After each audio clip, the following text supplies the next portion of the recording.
j'espère que vous allez bien. Donc, c'est une nouvelle vidéo pour le cours. Je vais essayer de démarrer comme les youtubeurs. Et en fait, donc là, l'objectif, ce sera de commencer un autre thème. Et en fait, donc avant de partir en vacances confinement, on avait travaillé sur les eugènes. En fait, l'objectif, c'était de montrer que un certain nombre d'organismes, donc nous, donc, en fait, tous les organismes ont besoin d'ATP pour fonctionner, pour remplir des fonctions.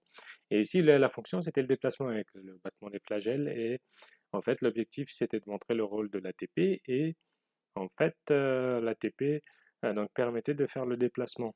Et comment est-ce qu'on l'a vu? On l'a vu quand on a mis donc, du poison. Le déplacement ne pouvait plus se faire. Et donc, à partir de là, en fait, on pouvait conclure en disant que l'ATP était nécessaire pour le déplacement. Donc, le jour J, quand vous travaillez sur le CE, qui pourrait tomber sur celui-là, donc c'est assez simple, il faudrait donc proposer une stratégie, on met du poison, après euh, faire deux lames, et donc quand vous exploitez les résultats, faire un schéma avec un petit tableau, rappelez-vous, et en conclusion, on reprend la consigne, on exploite les consignes, on exploite les résultats plutôt, on apporte des connaissances et on répond à la consigne à la fin. Ok. Donc c'est ça l'objectif. Et en fait, donc, de là, on va passer à un autre thème. Et ce thème-là, ça concerne donc, les enjeux planétaires contemporains. C'est notre dernier thème qui va arriver. En fait, ça concerne donc, l'atmosphère, l'hydrosphère et les climats. Et donc, vous allez voir, on va étudier tout ça petit à petit.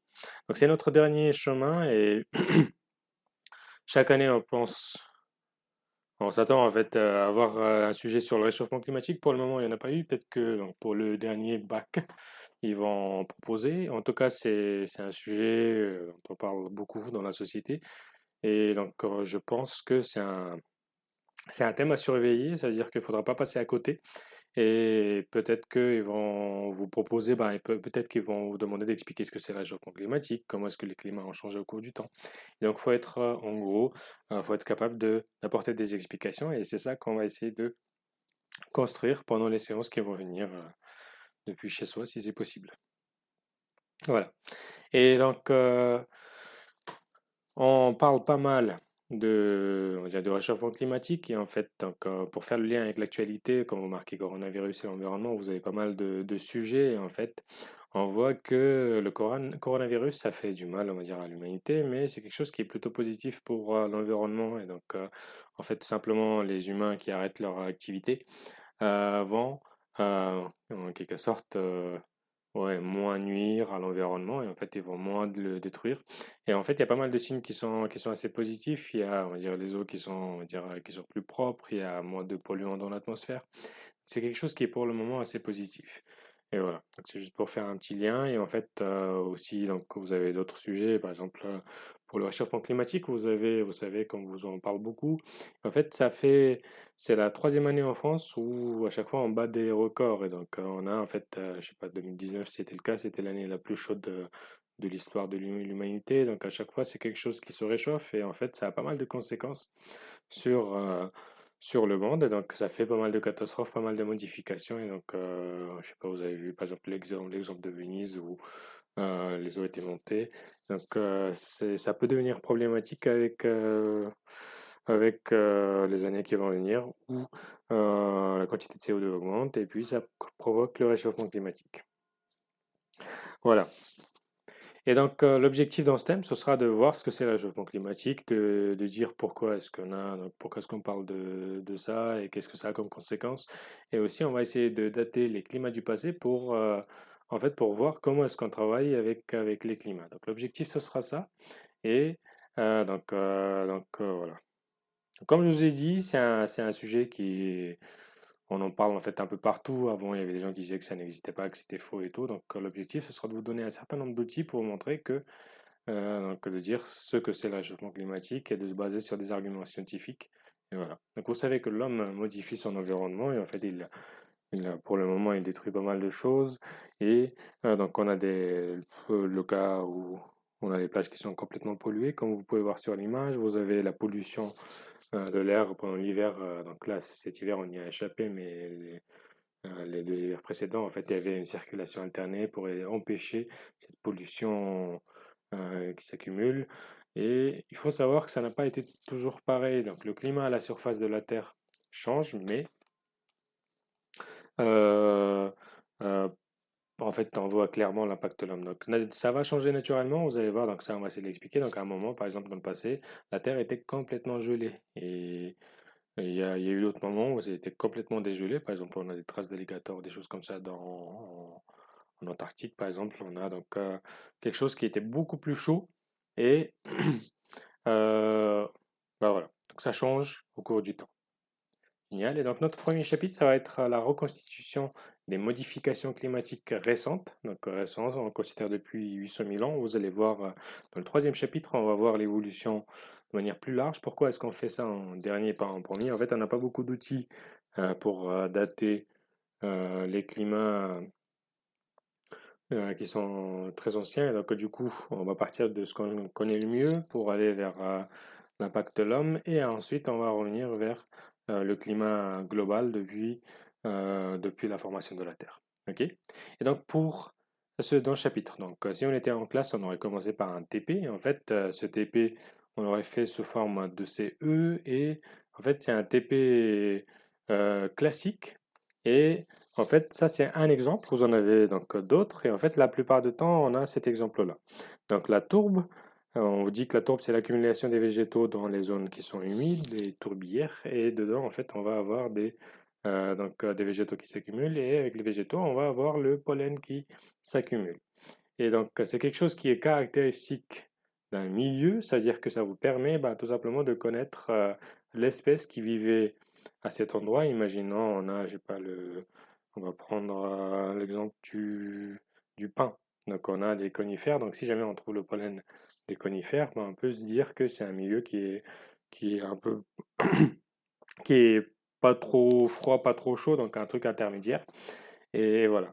Donc, nous, on va donc essayer d'identifier dans la tourbe le pollen. En fait, et après, on va essayer de voir les modifications climatiques. Et donc, en gros, pour ça, on a besoin de deux outils et je vais essayer de vous les illustrer. Donc, le jour J, si vous avez ce sujet-là, en fait, on passe du temps à exploiter les documents, on essaie de proposer une solution. Donc, ce TP, ça fait partie des TP ECE, il faudra le maîtriser, il faudra savoir faire les gestes. Et donc, je vais essayer de vous expliquer ça avec des images et donc avec un peu de chance au retour des vacances de confinement et des vacances, peut-être qu'on aura le temps de le voir. C'est pas sûr, on va voir. Et donc si jamais on ne le voit pas, c'est pas très grave, mais il faudra en fait passer un tout petit peu de temps sur cette vidéo et puis comprendre parce que c'est assez simple à faire. Et donc si ça tombe, j'aimerais bien le sélectionner parce que c'est mieux que par exemple les enzymes ou les TP sont souvent très très compliqués. Donc l'objectif c'est ça. Donc concevoir une stratégie au début avec ça. Et voilà, donc on va essayer d'avancer petit à petit ensemble. Et voilà. Donc, la plupart du temps, on vous donne ce document et vous l'avez vu. Donc, dans ce document, on vous explique ce que c'est le pollen. Donc, ils vous disent que c'est les gamètes mâles, que ça se préserve bien. Et en fait, ça, c'est à mettre en place, à réfléchir avec ce document-là. Ok? Pourquoi? Parce que regardez bien. Donc imaginons, on vit dans un climat qui est froid. Dans un climat froid, toutes les plantes ne vont pas réussir à pousser. Dans les steppes, par exemple au nord de la Russie, vous allez avoir beaucoup de pollen des herbacées et des graminées. C'est-à-dire que si vous trouvez sur le terrain, dans une des couches, des herbacées et des graminées, on peut se dire que peut-être dans cette zone, on a eu un climat qui est plutôt froid. Donc c'est quantitatif, c'est pas exact. Il y en a quelque chose qui est quantitatif.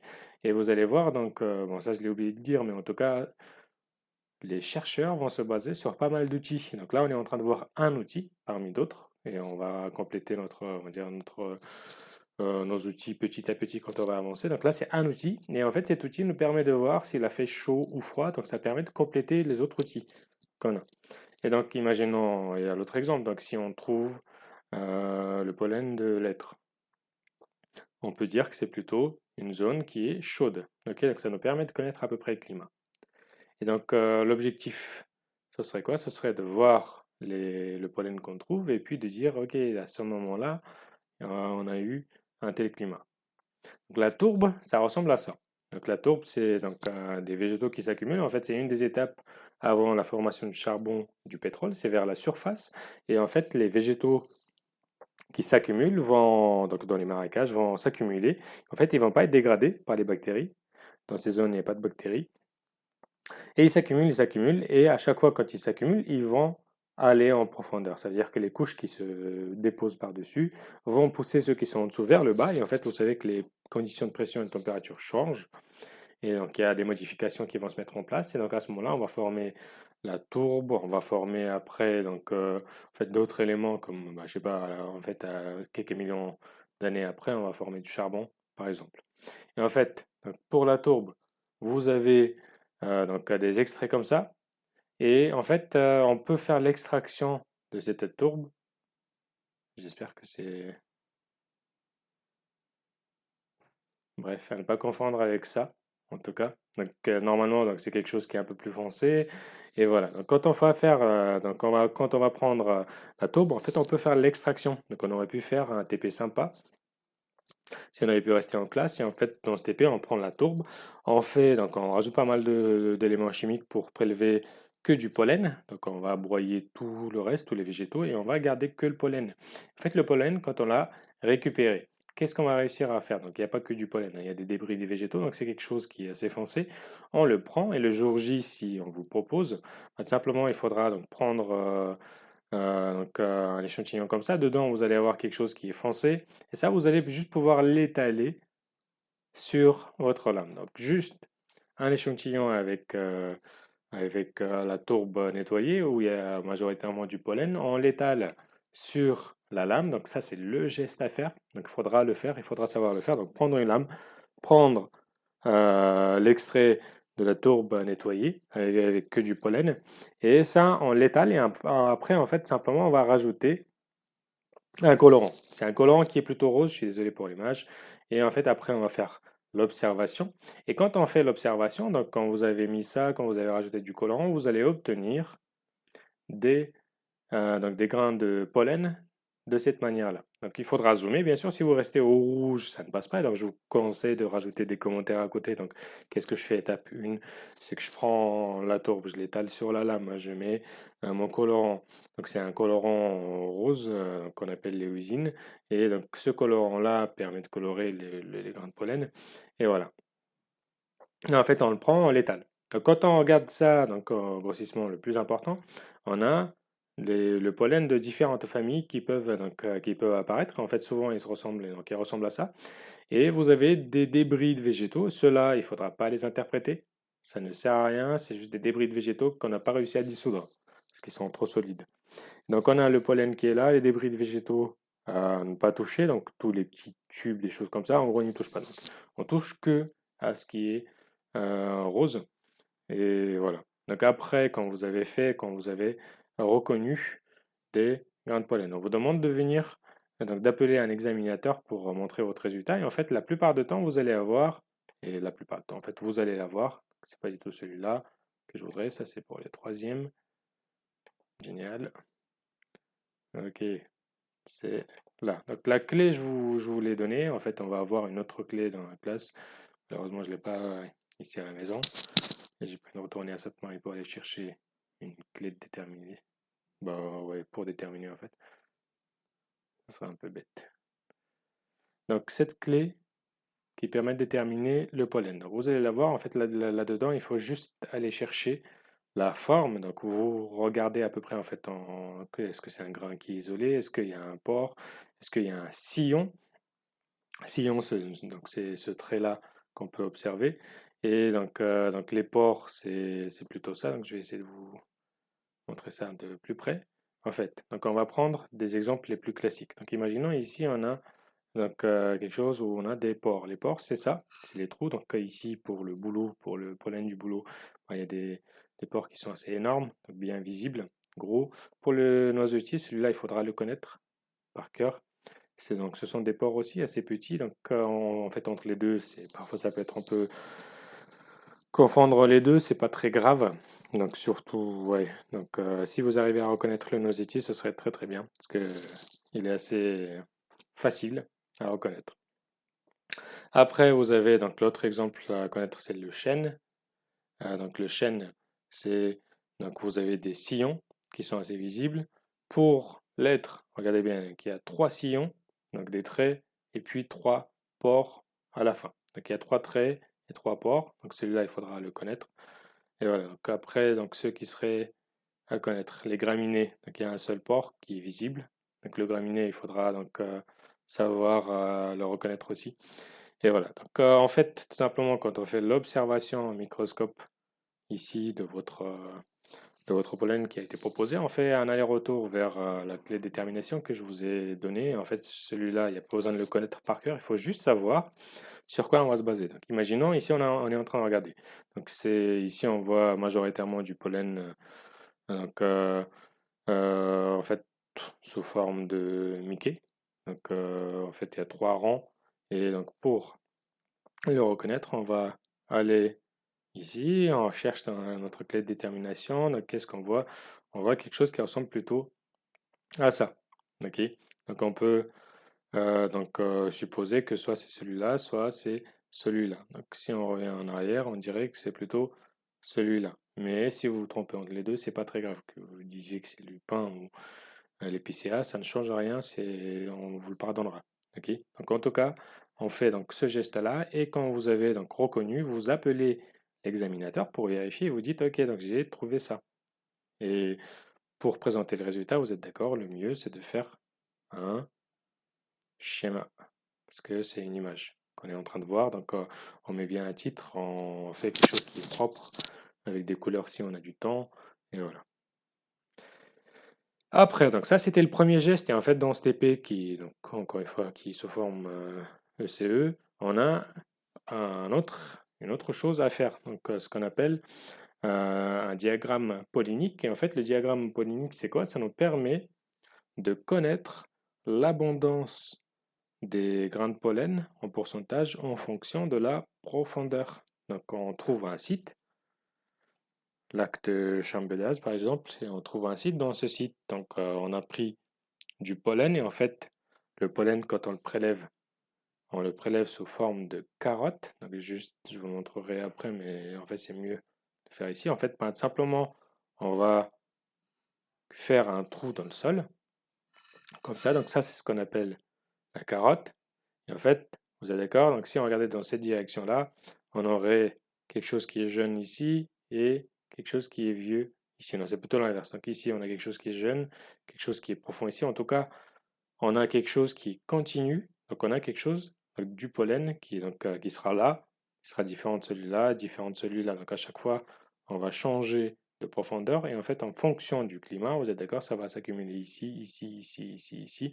Donc en fonction de la profondeur, on va prélever de la tourbe et on va regarder l'abondance du pollen qu'on trouve sur le terrain. Ok, donc c'est ce qu'on a fait ici, c'est à peu près pareil. Donc là, on a la carotte, là c'est la profondeur, et on regarde en pourcentage l'abondance du pollen. Donc quel est le pourcentage du pollen qui est présent sur ce terrain? Chouette. Donc ici, on a les organismes différents. Donc, quand vous avez ce tableau que je vous ai mis sur École Directe, et il faudra absolument faire ce geste-là, tout le monde, donc tous les SP, vous allez devoir le faire. Et si jamais vous n'y arrivez pas, il faudra me le dire, et s'il faut, je vous mettrai une autre vidéo. C'est quelque chose qui est assez simple. Donc là, c'est la profondeur, et là, on a les espèces et leur pourcentage, donc l'abondance relative en pourcentage. Donc c'est quelque chose qui est assez simple. Vous sélectionnez donc l'ensemble des lignes, colonnes, en gros l'ensemble des données, donc cela ne sert à rien. Donc, et après, on va dans insertion. Donc on sélectionne nuage des points, on sélectionne la meilleure des formes. Donc celui-là, donc vous prenez celui-là, celui-là c'est moins visible, moins visible. Celui-là ça passe, on dirait. Donc moi je préfère celui-là, c'est assez souple. Donc après, vous avez fait ici, donc c'est ce qu'on appelle le diagramme polynique. Donc pour la communication, ça va être assez simple dans le sens où il faudra juste imprimer ce diagramme après avoir mis un titre et tout. Donc ici vous avez donc la profondeur et ici vous avez les espèces qui sont présentes. Ok?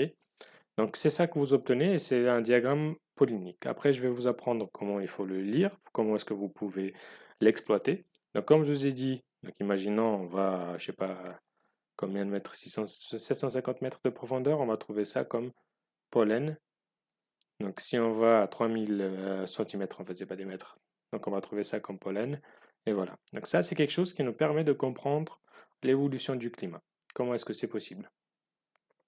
Donc pour y arriver, vous avez une donnée supplémentaire et vous avez cette vitesse qui vous est donnée la plupart du temps. Si elle n'est pas donnée, c'est pas très grave. Vous avez juste besoin de dire que en fonction de tel ou tel point, donc à telle profondeur, on avait telle espèce et à telle profondeur, on a eu une autre espèce. Et donc, il faudra juste penser au principe de superposition qu'on avait vu en sédimentologie. C'est quoi la superposition? C'est que donc, quand vous avez quelque chose qui est vieux, en fait, quand on dépose des sédiments par-dessus, ben, ça marche pour la glace. Donc, imaginons ici, il a neigé, l'année d'après, quand il neige dessus, ben, celui qui est au-dessus reste au-dessus, celui qui est en dessous, il va aller en profondeur. Donc, c'est plus c'est en haut, plus c'est jeune. Donc là, on va réfléchir à peu près de la même manière. Et donc, plus c'est en haut, plus c'est jeune. Et donc là, vous avez la profondeur. Et en fait, la profondeur, c'est le temps. Et donc, donc la vitesse de dépôt. Donc, c'est-à-dire que donc ici, vous avez 0,1 cm par an. C'est que vous gagnez 0,1 cm de profondeur chaque année. Parce que vous avez d'autres éléments qui vont se déposer par-dessus. Ça, vous avez donc la vitesse. Vous avez la distance, donc en profondeur, et en fait, la relation à utiliser, c'est le V égale D sur T. Et pour connaître, donc vous avez besoin de connaître, si on vous donne cette valeur, vous avez juste besoin de connaître le temps. Et pour le temps, en fait, c'est T égale, comment on fait? Le temps, ce serait égal à la vitesse fois la distance, si vous êtes d'accord. Ok, donc juste ça, ça vous permettra de connaître le temps si vous en avez besoin, si on vous le donne, parce qu'on ne vous le donne pas tout le temps. Et donc si on vous le donne, c'est ça le geste à faire pour connaître le temps. Donc après, vous allez pouvoir gagner en précision. Donc ce serait par exemple ici 5800 cm fois 0,1 cm et on obtient le temps. Ok, génial. Et donc, qu'est-ce qu'on peut dire à partir de là? Donc, on a obtenu notre diagramme polynique. Donc, je vous ai expliqué comment est-ce qu'on faisait ça. En fait, pour raisonner, c'est quelque chose qui est assez simple. Donc, commençons par le climat le plus ancien. Donc, le climat le plus ancien, en fait, simplement, il suffit de se déplacer là-dessus. Et donc, on regarde les espèces qui sont majoritairement présentes. Il ne faut pas sélectionner toutes les espèces. Vous avez juste besoin de non, en fait, repérer deux, trois espèces et dire est-ce qu'il a fait froid, est-ce qu'il a fait chaud. Donc, ici, l'espèce que je trouve, c'est graminées, donc poissées. Donc il y en avait beaucoup plus que les autres. Les autres n'avaient pas beaucoup, donc beaucoup, on va dire beaucoup moins. Et en fait, cette espèce, si on le trouve, on revient en arrière vers notre tableau. Et là, il y a marqué graminées. Graminées, ça correspond à un climat froid. Donc si vous voulez, vous calculez rapidement le temps qui correspond à ça. Donc je crois que c'était 500 ou 600 années. Et donc il y a 500 ans, il y avait beaucoup de graminées, du coup on peut en conclure que c'était une période qui était plutôt froide. Génial, avec l'autre tableau. Et donc après, donc à un moment, et donc il y a l'inversion, et jusqu'à là on dirait que donc, les graminées n'arrivaient pas à pousser. Et donc ici on a deux espèces qui vont être caractéristiques quand on les regarde. Donc les autres, on s'y intéresse pas trop parce que regardez bien leur évolution, c'est quelque chose qui est un peu aléatoire, on n'arrive pas à le savoir. Donc on prend vraiment ceux qui sont les plus importants. Donc celui-là, c'est lequel? Quercus chêne. Quand on revient à l'arrière, chêne, on dirait que c'est un climat qui est plutôt chaud. Donc ça veut dire qu'ici, on est passé d'un climat qui est froid vers un climat qui est chaud progressivement. Donc là, on est vraiment à un climat chaud. À partir de là, là, c'est une période qui est un peu intermédiaire. Et en même temps, on a cette espèce-là qui a vécu. C'est quoi comme espèce ça? On va voir. Génial, il ne veut pas l'afficher. Il va falloir que tu l'affiches. Hein. L'être. On revient en arrière, on regarde. Donc l'être, c'est plutôt un climat qui est chaud. Donc de cette manière-là, on peut connaître l'évolution du climat dans cette zone. Donc il a fait froid à un moment, il y a à peu près 500-600 ans. Et petit à petit, on a eu donc, un climat qui s'est réchauffé.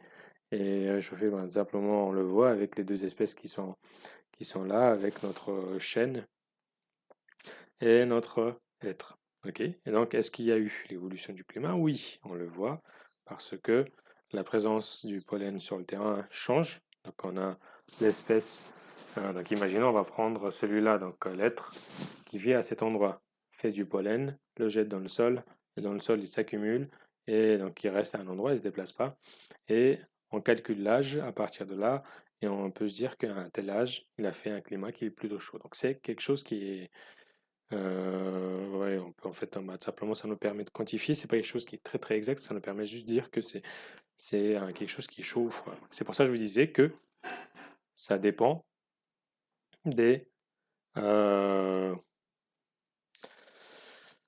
ça dépend des données que vous avez. Et en fait, les chercheurs ne vont jamais se baser sur une seule valeur. Juste une seconde.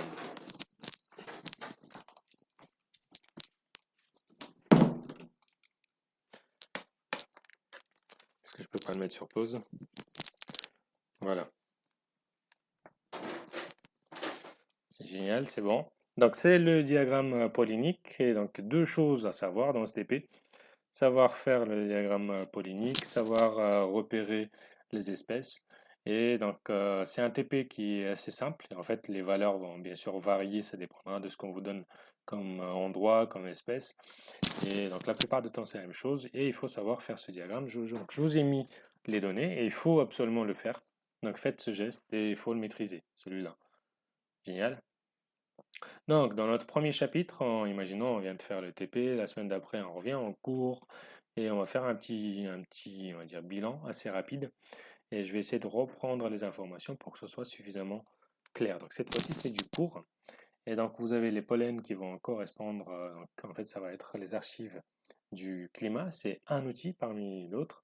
Et en fait, pour connaître ça, on va utiliser les carottes. Donc on va faire du carottage, on va donc aller sur le terrain et prélever sur le terrain, faire ces carottes. Et donc c'est le métier des, je sais pas, un certain nombre de chercheurs. Donc ils ont des outils nécessaires et ils vont voir ce qu'il y a comme pollen dedans. Pourquoi est-ce que le pollen c'est un? Donc juste une chose. Donc encore une fois, je vous explique le principe de superposition, c'est important. Plus c'est récent, donc imaginons là, vous sortez, vous prenez du pollen, vous le mettez par-dessus, je sais pas, sur le sol, vous êtes d'accord, il va être au-dessus. Vous revenez, je sais pas, 50 ans après, vous en rajoutez. Donc ceux que vous avez rajoutés il y a 50 ans, il va partir en profondeur, il va gagner quelques centimètres en fait, peut-être même pas un centimètre. Vous faites ça, et donc ce que vous avez rajouté en dernier, en fait, il se retrouve au-dessus. Donc c'est ça le principe de superposition, et en fait, donc la profondeur, c'est une sorte d'échelle de temps. Donc plus on va en profondeur, plus c'est vieux. Génial. Après, donc je vous ai mis euh, dans la fiche avec le TP. Je vous ai mis les critères qu'on évalue. Et donc le jour J, il faudra donc bien surveiller ça. Et si on était en classe, en fait, j'aurais fait un TP ramassé. Là, je peux pas le faire. Et voilà. Donc imaginons sur le terrain, on trouve sur le terrain. En fait, sur la lame, on trouve notre pollen après l'extraction. Et là, on pourrait dire qu'il y a des sillons, il y en a plusieurs en regardant. Donc, il y a 3 sillons, et donc, du coup, c'est du chêne. Ici, on regarde les pores. Il y en a un, deux, trois. 1, 2, 3, c'est un noisetier. Ok. Donc, ça nous permet de connaître l'espèce. C'est pas forcément associé avec le diagramme pollinique parce qu'on ne sait pas d'où il vient. Ici, là-dessus, en fait, il n'y est même pas. Bref, donc c'est quelque chose qui est indépendant. Les deux ne sont pas forcément associés, sauf si on vous le demande. Après, donc vous faites votre diagramme polynique et en fait, ça vous permet, donc rappelez-vous, de voir que donc, il a fait froid ici et puis le climat s'est réchauffé petit à petit. Et voilà. Donc, pour le cours, les végétaux vont produire du pollen et en fait, ce sont les angiospermes et les gymnospermes qui vont en faire. Donc, tous les végétaux n'arrivent pas à produire du pollen. Et donc, ce sont des cellules qui vont permettre leur production chez les mâles. Et après, on va les disséminer pendant, ouais, je sais pas, printemps ou été. Et en fait, ils vont se déposer dans les sédiments, dans les lacs, dans les marécages.